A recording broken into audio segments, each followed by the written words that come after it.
1. Penjelasan awal pembentukan BPUPKI adalah BPUPKI yang dibentuk pada tanggal 29 April 1945 yang diketuai oleh Dr. Rajitman Widyodiningrat.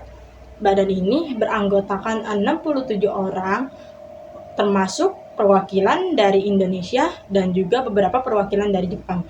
BPUPKI ditugaskan untuk menentukan ide-ide, gagasan, dan usulan dari berbagai tokoh bangsa untuk menentukan dasar negara, bentuk negara, wilayah, dan hal-hal lain yang penting untuk kemerdekaan. Yang kedua, proses sidang BPUPKI. Sidang pertama dilaksanakan pada tanggal 29 Mei sampai 1 Juni 1945. Sidang pertama ini fokus membahas dasar negara. 3 tokoh utama yang menyampaikan usulannya adalah yang pertama Muhammad Yamin, yang kedua Supomo, yang ketiga Soekarno.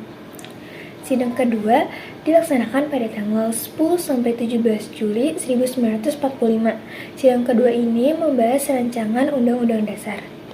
Panitia perancang Undang-Undang Dasar diketuai oleh Soekarno yang melaporkan hasil kerjanya pada tanggal 14 Juli 1945. Selanjutnya adalah hasil sidang BPUPKI. Sidang BPUPKI pertama berfokus pada perumusan dasar negara. Hasil sidang BPUPKI tersebut adalah beberapa usulan-usulan dari berbagai tokoh. Namun, karena belum adanya kesepakatan, maka dibentuklah Panitia 9 dan menghasilkan Piagam Jakarta pada tanggal 22 Juni tahun 1945. Selanjutnya adalah sidang kedua BPUPKI yang berfokus pada perancangan Undang-Undang Dasar atau UUD yang menghasilkan pernyataan Indonesia Merdeka, pembukaan Undang-Undang Dasar, dan batang tubuh Undang-Undang Dasar.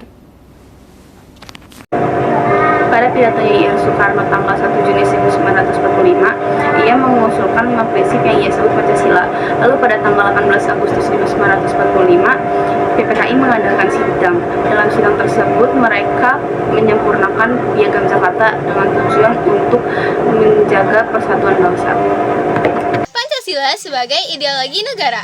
Nah, yang dimaksud Pancasila sebagai ideologi negara tuh apa sih?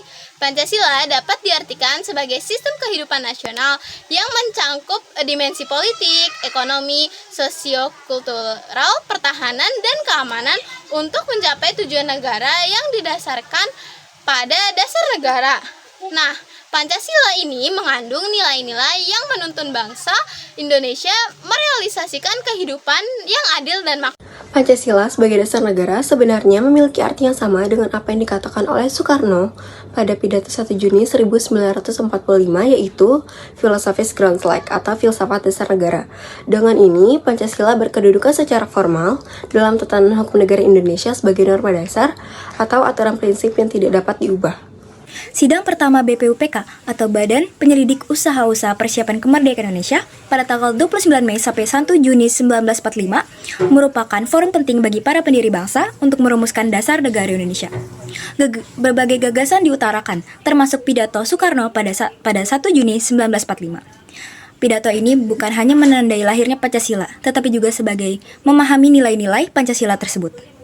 Setelah kalah dalam Perang Asia Timur Raya, Belanda menyerah kepada Jepang di Kalijati pada 8 Maret 1942. Ini mengakhiri penjajahan dari Belanda dan mengalihkan kekuasaan ke tangan Jepang yang berusaha menarik simpati rakyat dengan semboyan Jepang pemimpin, pelindung, dan cahaya Asia.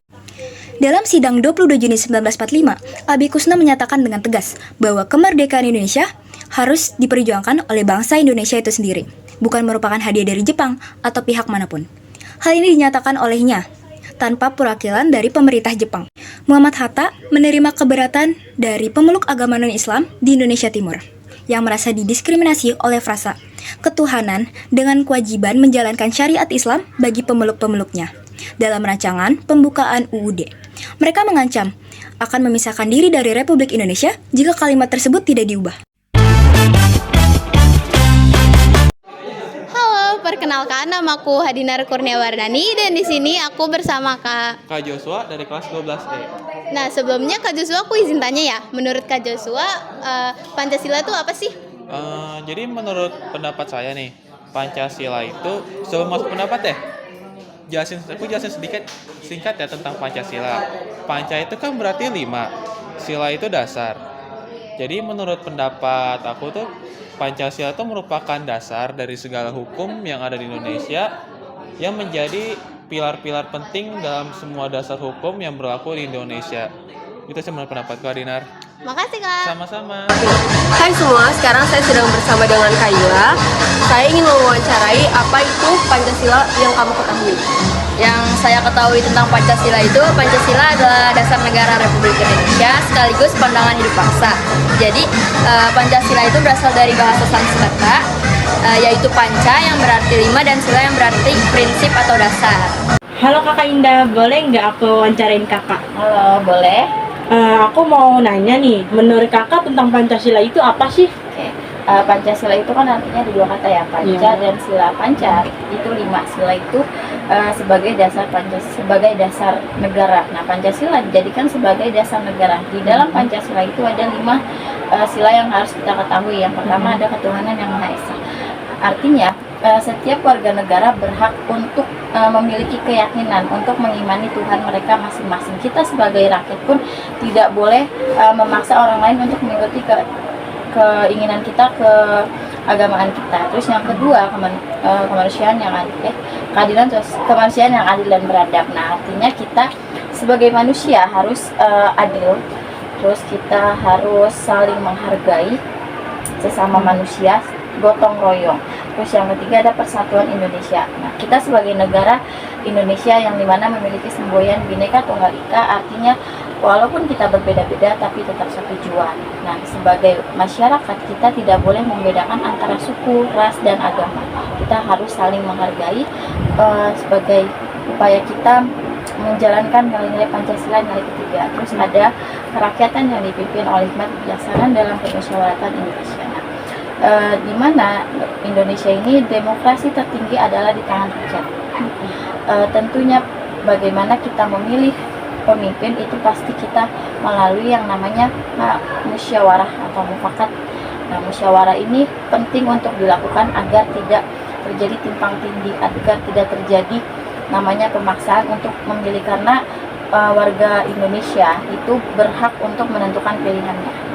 Terus yang kelima ada keadilan sosial bagi seluruh rakyat Indonesia, di mana kita harus sebagai warga negara harus adil, terutama bagaimana hukum Indonesia itu harus adil dijalankan.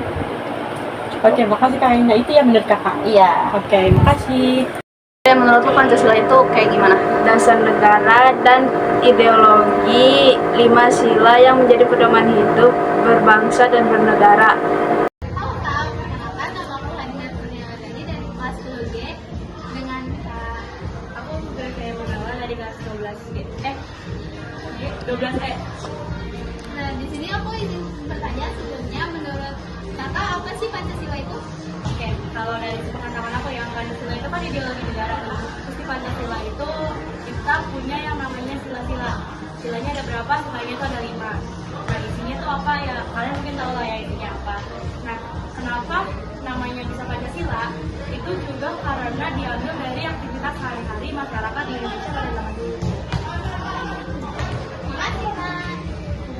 Kali ini saya akan mencari orang untuk diwawancarai mengenai apa itu Pancasila. Saya menemukan orang ya. Assalamualaikum Bapak. Waalaikumsalam. Boleh minta waktunya? Boleh. Sebelumnya nama Bapak siapa? Abdullah Sigit. Oke, saya ingin bertanya, apa Pancasila menurut Bapak? Pancasila itu udah dirumuskannya sama bapak-bapak bangsa kita. Jadi semua warga negara Indonesia wajib mengetahui apa isi Pancasila. Karena Pancasila itu dasar dari seluruh masyarakat kita. Jadi dari pemikiran masyarakat kita. Betul, disimpulkan sama bapak membuat bangsa kita, proklamator kita yang menentukan. Cuma sebenarnya sudah ada dari dulu. Jadi sebelum proklamator mencetuskan juga dasar-dasar Pancasila itu udah ada dari dulu. Gitu. Udah segitu aja. Ya segitu aja. Oke, makasih ya Bapak. Jadi guys, itu menurut Bapak Sigit itu Pancasila itu pokoknya dari zaman-zaman dulu banget lah, dari masyarakat kita. Ya, gitu aja. Terima kasih. Nah, sejauh ini kesimpulan yang dapat kita ambil dari beberapa teman-teman yang udah wawancara juga bahwa orang-orang yang udah diwawancara tuh setidaknya paham mengenai apa itu Pancasila dan mengenai kata Pancasila itu sendiri. Mungkin emang ada beberapa yang tidak sampai memperjelas Pancasila itu apa, tapi sejauh ini orang-orang yang diwawancarai mengenai jelas makna dari kata Pancasila itu sendiri. Itu kesimpulan yang kami dapat dari kelompok kami.